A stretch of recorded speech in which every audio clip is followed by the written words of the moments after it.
വാർത്ത ഗവർണറുടെ താൽക്കാലിക VC നിയമനത്തിൽ കോടതിയുടെ കൃത്യമായ ഇടപെടൽ ഗവർണറുടെ അപ്പീൽ തള്ളിയിരിക്കുന്നു എന്നുള്ള ഏറ്റവും പുതിയ വാർത്തയാണ്. ഗവർണർക്ക് തിരിച്ചടി ഉണ്ടായിരിക്കുന്നു എന്നുള്ള വാർത്തയാണ്. നമ്മളുടെ മുഴുവൻ സ്ക്രീനിലേക്കും ആ വാർത്തയുടെ വിശദാംശങ്ങൾ അല്പസമയത്തിനകം വരും. താഴെ നമ്മളത് ബ്രേക്കിംഗ് ന്യൂസ് ആയിട്ട് നൽകിക്കൊണ്ടിരിക്കുന്നു.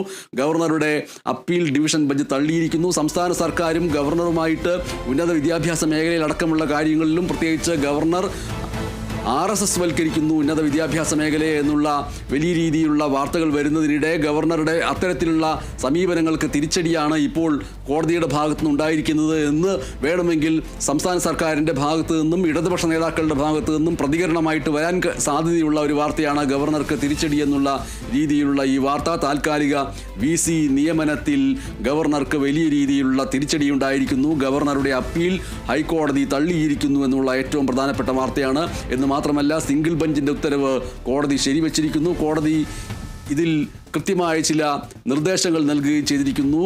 ഗവർണർ പ്രവർത്തിക്കേണ്ടത് സർക്കാരിൻ്റെ ഉപദേശമനുസരിച്ചാണ് എന്നുള്ള വളരെ പ്രധാനപ്പെട്ട കാര്യമാണ്. കാലാകാലങ്ങളായിട്ട് ഈ LDF സർക്കാർ, പിണറായി സർക്കാർ, രണ്ടാം LDF സർക്കാരും തുടർച്ചയായിട്ട് പല ഘട്ടങ്ങളിലും ഗവർണർ എങ്ങനെയാണ് പ്രവർത്തിക്കേണ്ടത്, സർക്കാരിൻ്റെ ഉപദേശങ്ങൾക്കനുസരിച്ചായിരിക്കണം പ്രവർത്തിക്കേണ്ടത്, ഭരണഘടനയെ അതിലംഘിക്കുന്ന രീതിയിൽ ഗവർണർ പെരുമാറാൻ പാടില്ല എന്നൊക്കെയുള്ള രീതിയിലുള്ള വിശദീകരണങ്ങളും നിർദ്ദേശങ്ങളുമൊക്കെ ഒരു ഭാഗത്തുനിന്ന് വരികയുണ്ടായി.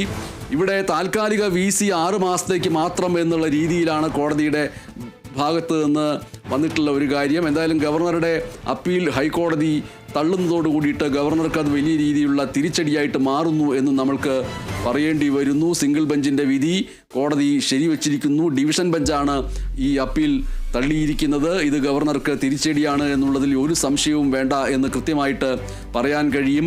ഇതുമായി ബന്ധപ്പെട്ട നിയമപരമായിട്ടുള്ള മുന്നോട്ട് പോക്കുകളിൽ സംസ്ഥാന സർക്കാരിന് കൂടുതൽ ഊർജവും ആവേശവും ലഭിക്കുന്ന ഒന്നായിട്ട് ഈ വാർത്തയെ കാണാൻ കഴിയുകയും ചെയ്യും.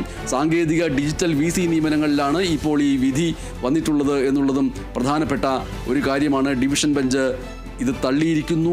ഗവർണർക്ക് അത് തിരിച്ചടിയാണ്. താൽക്കാലിക VC എന്ന് പറയുന്നത് 6 മാസത്തേക്ക് മാത്രം എന്നുള്ള കാര്യം പ്രധാനപ്പെട്ട ഹൈലൈറ്റായിട്ട് ഈ വിധിയിൽ നിന്ന് തെളിഞ്ഞു വരികയും ചെയ്യുന്നുണ്ട് നമ്മുടെ മുന്നിലേക്ക്.